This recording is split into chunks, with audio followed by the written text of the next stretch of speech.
Assalamualaikum warahmatullahi wabarakatuh dan salam sejahtera semua. Cikgu harap awak semua dalam keadaan sihat lepas cuti raya dan cikgu harap awak mampu hadam apa yang cikgu akan ajar ni. Okey? Sebelum tu cikgu nak awak tengok perkataan ni dulu. Cikgu nak awak tengok betul-betul. Firaun dan piramid. Firaun dan piramid. Cikgu nak awak fikir, apa yang dalam fikiran awak bila awak tengok dua perkataan ni? Perkataan Firaun dan juga piramid. Apa yang awak rasa macam macam pernah dengar je, macam pernah tengok je. Okey, cikgu nak awak fikir. Cikgu bagi awak masa untuk fikir. Apa yang awak rasa, apa yang awak rasa macam terlintas fikiran awak bila dengar pasal Firaun, pasal piramid. Okey. 2 3 4 5 6 7 8 9 10. Dah. Okey, cikgu rasa mesti dalam kalangan awak rasa macam aku pernah dengar ke piramid ni? Aku pernah tengok ke? Aku pernah tengok ke sebelum ni? Okey, dan mungkin ada di kalangan awak yang rasa macam tahu cikgu tahu. Okey. Bagi yang tak tahu tu, Firaun dengan piramid adalah benda yang sering dikaitkan dengan Mesir. Okey. Firaun ni adalah nama yang tidak asing lagi dalam sejarah Mesir. Sama juga dengan piramid. Macam awak tengok dekat negara-negara Mesir, mesti ada piramid. Jadi awak dah dapat agak tak apa yang akan kita belajar pada hari ni bila dengar pasal Firaun dengan piramid ni? Dapat agak tak? Ke tak dapat lagi? Okey, cikgu akan bagi tahu. Hari ni kita akan belajar mengenai tamadun Mesir Purba. Okey, hari ni kita akan belajar mengenai tamadun Mesir Purba. Firaun dengan piramid ni adalah dua benda yang tak asing lagi, yang memang dah macam macam orang cakap memang dah sinonim sangat dengan kewujudan tamadun Mesir Purba. Sebab kalau awak nak tahu, kalau macam research ke dekat Google ke apa ke, mesti awak mesti pernah dengar. Bila Google pasal Mesir Purba, awak mesti akan jumpa Firaun, mesti akan keluar piramid. Kalau tak percaya, awak cuba. Mesti akan keluar Firaun, mesti akan keluar piramid. Sebab apa? Sebab dua benda ni adalah tinggalan sejarah yang memang terkenal dan memang sampai kini orang memang ingat. Lebih-lebih lagi piramid ni memang masih tersegam dekat Mesir tu. Yang memang masih apa orang cakap, orang masih boleh tengok dekat Mesir. So, kalau awak tengok memang dua benda ni, Firaun, piramid, memang sangat sinonim dengan Mesir. So, hari ni kita akan belajar mengenai tamadun Mesir Purba. Okey. Bila dengan tamadun Mesir Purba ni, apa yang kita akan belajar? Okey, hari ni cikgu akan ajar awak kat mana lokasi tamadun Mesir Purba. Sebab kalau kita nak tahu pasal tamadun tu, mesti juga kita nak tahu pasal lokasi dia. Takkan kita nak tengok, awak tahu Mesir Purba tu kat Mesir, tapi kat mana? Mesti awak rasa macam kat Mesir tu kat mana? Macam tempat kita juga, Perlis tu kat mana? Perlis tu mesti ada kok yang mana ada Kedah kan. Okey, Perlis tu mesti ada macam Kuala Perlis, mesti ada macam Kangak kan. Okey, macam tu juga dengan tamadun Mesir Purba. Okey, kedua kita akan tengok macam mana pembangunan tamadun Mesir Purba. Macam mana dia membangun? Ada peringkat tak? Ke macam mana dia boleh dibangunkan sampai sekarang masih menjadi sebuah negara yang maju, Mesir. Okey, sekarang kita akan tengok semua tu dalam pelajaran kita lepas ni. So, cikgu nak awak buka mata, buka telinga dan dengar baik-baik apa yang cikgu akan ajar awak ni. Sebab nanti cikgu akan uji kefahaman awak dengan bagi awak kuis. So, cikgu nak awak tengok betul-betul apa yang kita akan belajar pada hari ni.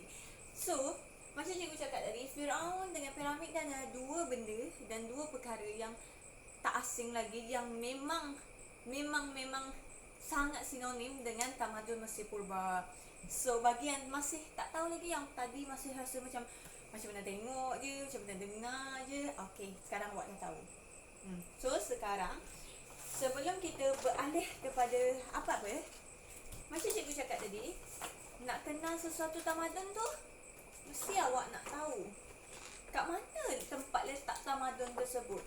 Okey, dan cikgu dah sediakan peta cikgu dah sediakan peta dan cikgu akan tunjukkan awak, bukan tunjukkan peta dunia, tunjukkan awak tempat tamadun Mesir purba.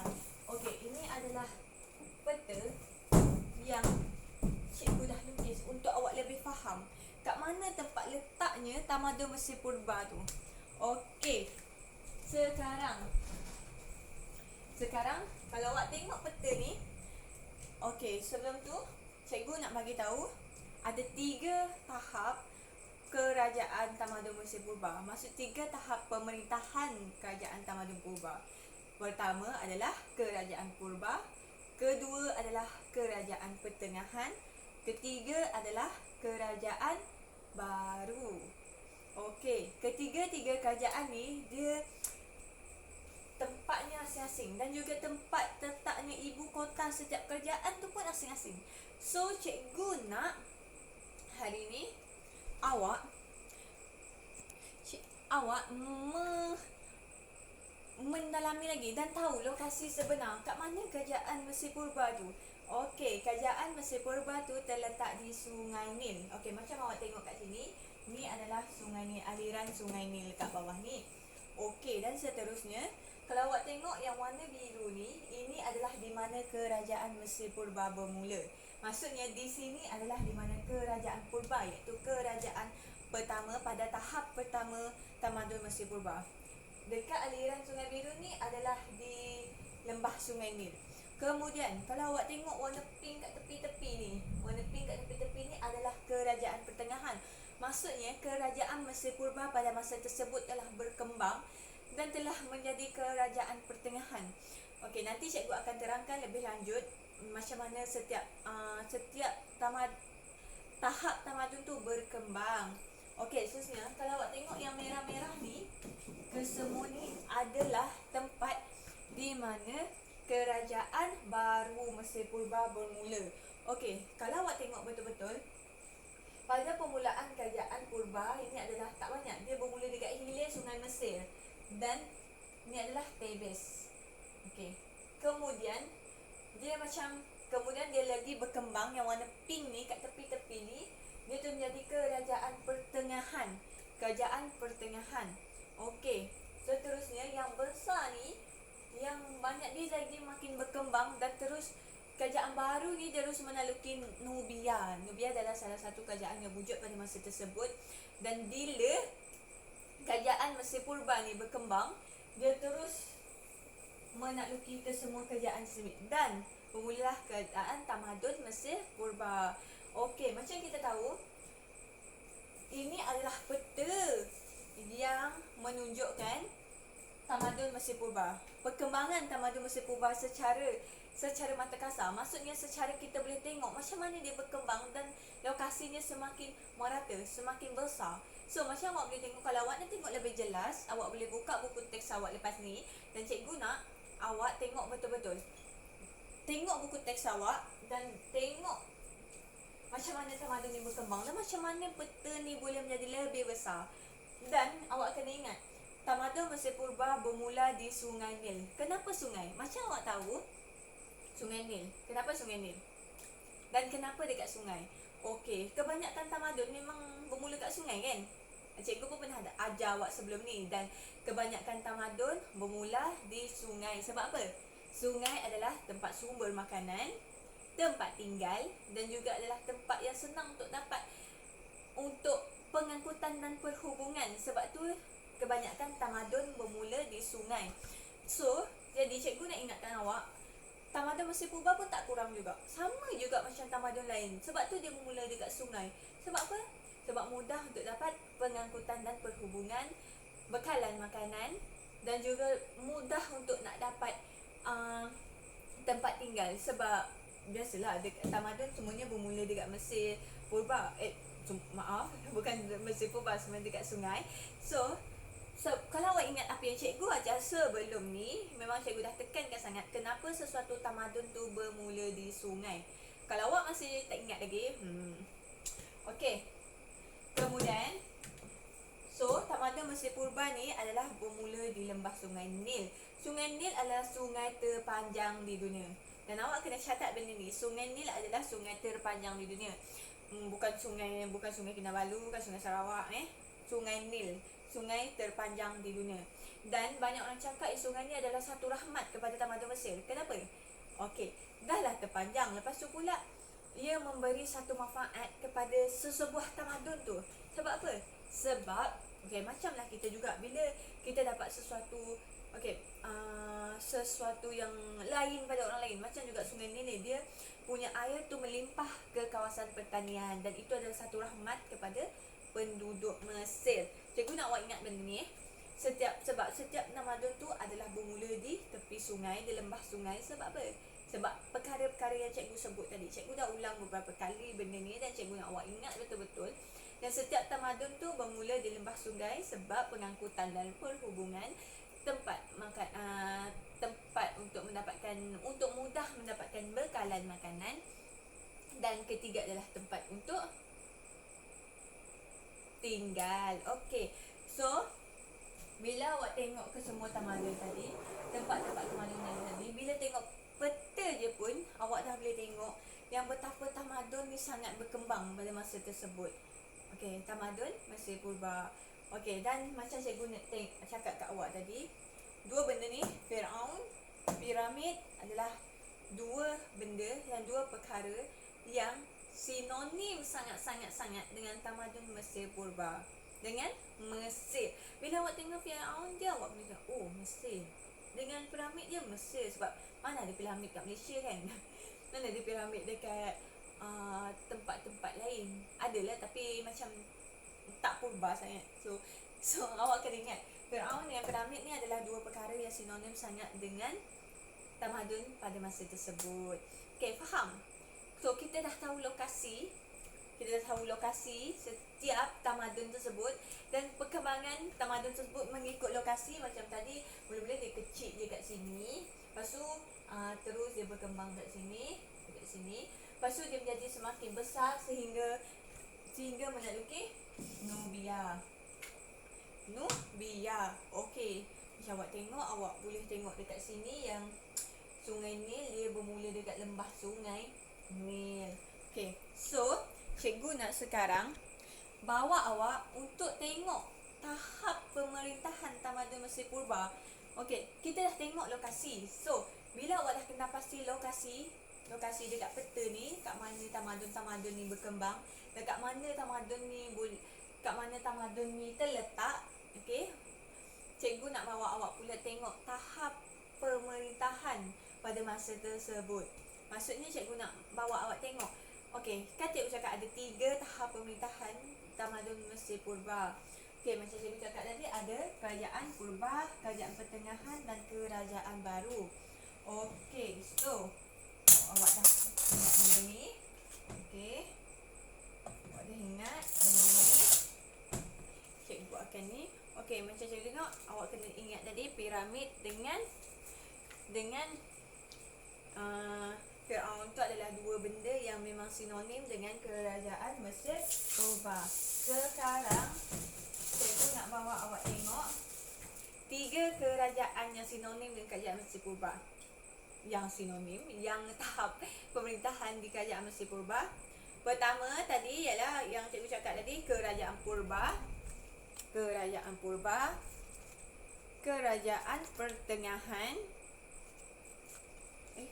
pertengahan, dan seterusnya adalah kerajaan baru. Okey, sekarang cikgu nak bawa awak tengok macam mana perkembangan bagi setiap kerajaan ini. Okey, cikgu nak awak tengok betul-betul apa yang cikgu akan ajar kat depan ni. Minta maaf. Okey, kerajaan purba. Seterusnya adalah, okey, sebut sama-sama dengan cikgu. Kerajaan pertengahan. Okey, kerajaan pertengahan. Dan seterusnya adalah kerajaan terakhir, iaitu bukan kerajaan terakhir, tahap pemerintahan terakhir di kerajaan Mesir Purba, iaitu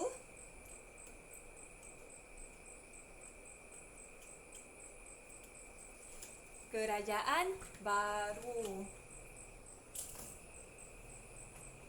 Kerajaan baru. Okey. Nak tengok okey tak berapa nampak tapi awak boleh dengar dengan jelas apa yang cikgu cakap kan. Okey, kerajaan purba, kerajaan pertengahan dan kerajaan baru. Okey, first kita akan tengok kerajaan purba. Kerajaan purba ni terbahagi kepada dua, iaitu kerajaan utara dan kerajaan selatan. Cikgu nak awak ingat betul-betul. Kerajaan utara dan kerajaan selatan. Okey, kerajaan utara ni dia terletak dekat hilir Sungai Nil. Hilir Sungai Nil dan kerajaan selatan terletak di utara Sungai Nil, di sini. Okey, jadi kerajaan utara di hilir Sungai Nil ni dia lebih sejuk daripada kerajaan ni selatan di hilir. Sebab kalau awak tengok hilir Sungai Nil ni dia dekat laut yang menghadap laut, laut Mediterranean, dan juga dia yang melibatkan kawasan lembah yang lebih sejuk. Jadi kawasan ni lebih sejuk, tapi kerajaan selatan Sungai Nil ni dia terbentang di padang pasir dekat sini. So dia lagi panas. Tapi awak kena ingat kerajaan utara di hilir Sungai Nil dan kerajaan selatan di hulu Sungai Nil. Dan seterusnya. Okey. Kedua-dua kerajaan ni adalah disatukan oleh Raja Menes. Raja Menes. Okey. Dan seterusnya Raja Menes telah membuka kotanya sendiri, iaitu ibu kota kepada kerajaan purba, iaitu Memphis. Okey, boleh nampak? Kalau awak tak boleh nampak, awak boleh dengarkan apa yang cikgu cakap. Okey. Kerajaan purba ni terbahagi kepada dua pada masa tersebut, iaitu kerajaan utara yang terletak di hilir Sungai Nil dan kawasan ni lebih sejuk. Macam awak tengok hilir Sungai Nil ni dekat bahagian laut yang terbentang di hadapan laut Mediterranean dan juga ni. Lepas tu kerajaan selatan di hulu Sungai Nil dan itu terbentang di padang pasir luas. So macam awak boleh tengok kerajaan padang pasir mesti dia panas. Jadi kalau awak nak tengok lagi, jadi pada masa tersebut kerajaan utara dan kerajaan selatan telah disatukan oleh Raja Menes. Raja Menes telah membuka ibu kota yang bernama Memphis. Okey, kemuncak pemerintahan Raja Menes ini adalah pada 2650 sebelum Masihi. 2650 sebelum Masihi, sebelum adanya kerajaan pertengahan. Okey. 2650 sebelum Masihi ini adalah pengakhiran kepada kerajaan purba. Okey. Kemudian kerajaan pertengahan. Okey, kerajaan pertengahan ni macam tengok. Bila dah ada kerajaan, so dia takkan masih still benda yang sama kan, masih macam duduk benda yang masih berada di takuk yang lama. Okey, mesti ada macam lebih ada kelebihan dia. Okey, macam tu. Okey, kerajaan pertengahan ni membawa kepada perkembangan kesusasteraan dan ukiran. Okey, kerajaan pertengahan ni telah membawa kepada perkembangan kesusasteraan dan ukiran. Pada masa ni orang dah ramai, dah lebih maju, dah boleh menulis, dah boleh membaca. Jadi mereka berkembang kepada bidang kesusasteraan dan ukiran.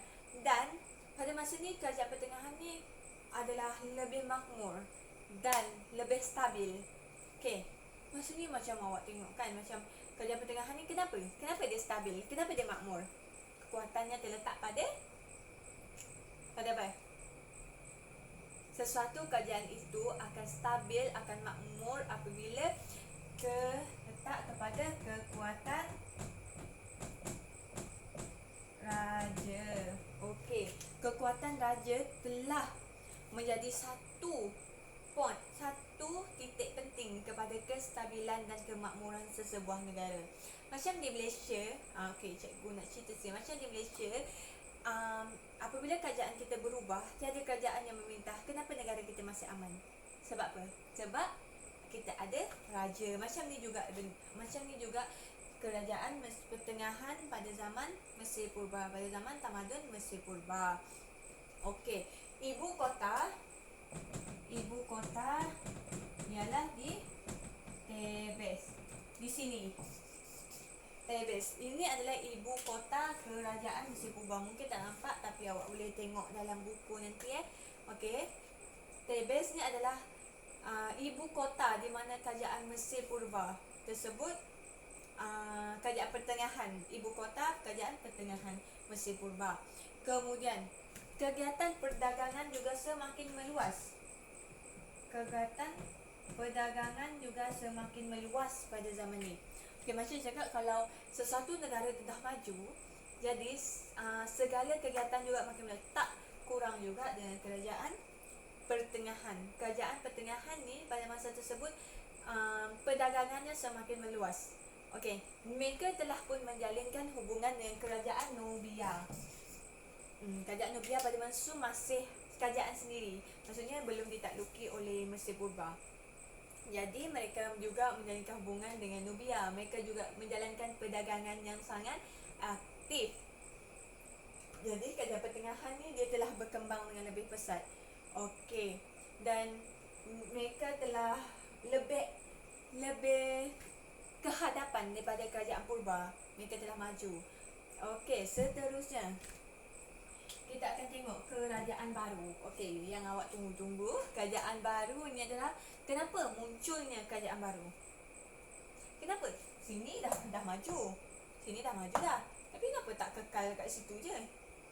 Kenapa kena ada kerajaan baru pula? Kenapa muncul pula kerajaan baru? Kenapa orang nak buat kerajaan baru? Sebab apa? Sebab kerajaan baru muncul adalah disebabkan oleh golongan bangsawan memerintah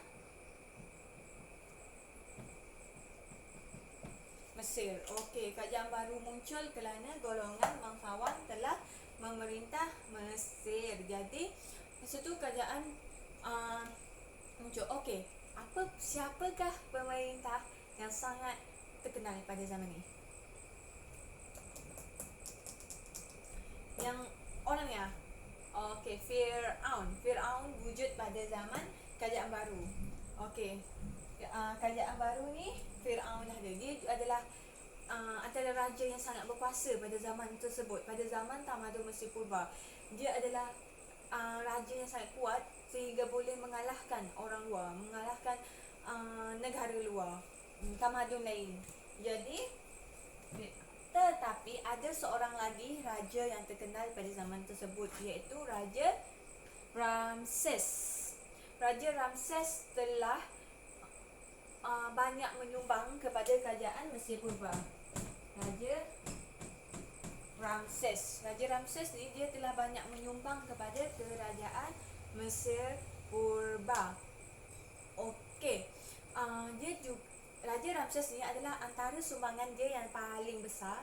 Antara sumbangan dia adalah dia telah membuat banyak monumen yang berupa berhala. Kalau awak tengok dekat Mesir adalah salah satu negara yang banyak berhala.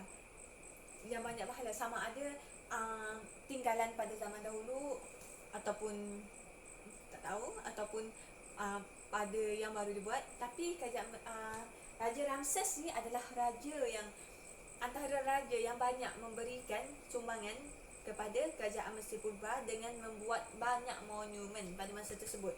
Okey, jadi kerajaan baru ni semakin besar. Macam awak tengok atas ni, yang warna merah ni adalah kerajaan baru, kerajaan tamadun Mesir Purba yang berkembang pada tahap pemerintahan kerajaan baru.